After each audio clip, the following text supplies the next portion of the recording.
வாண்ணா. எங்கண்ணா போன? எங்க போன? யார் சாமி இவன்? எங்க இருந்து வந்திருக்கான்? போவோம். வாங்க போவோம், ஊருக்கு போவோம். எங்க போன? அங்கே போல நான் கிளம்பிட்டேன். வாங்கண்ணா போவோம்ண்ணே. இங்க 50 ரூபா கொடுங்க போவேன்.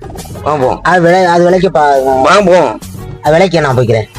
ஏன்னா பின்னாடி உட்காருங்கண்ணே. பின்னாடி இடம் இருக்கு பாருங்க, படுத்துக்கிட்டே வாங்க. விலைக்குப்பா நான் போய்க்கிறப்பா. இடம் இருக்கு பாருங்க. விலைக்கு ஏன்னா பின்னாடி ஃப்ரீயா உட்காந்துவாங்க. நான் கிளம்புறப்பா, நீ விலைக்குப்பா. ஏன்னா என்னாச்சுண்ணே? பாத்த தள்ளி பண்ணுங்க. ஒரு 50 ரூபா கொடுங்க போதேன். பக்கத்துல இறக்கி விட்டுருவாங்க. சரி நான் தாரேன் விலைக்கு. கொடுங்க 50 ரூபா கொடுங்க.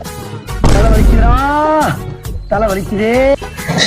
விலைக்கா வாங்க போங்கண்ணே. விலைக்குப்பா நான் தாரேன். வாங்க கூட்டிட்டு போப்பா, சவாரி இருக்கு. இல்ல சவாரி வந்தாப்ல ஒரு வீடியோ தானே. ஏன்னா பயப்படுறீங்க? பயம்னா எனக்கு இல்ல நான் நிப்பாட்டுக்கிறேன்.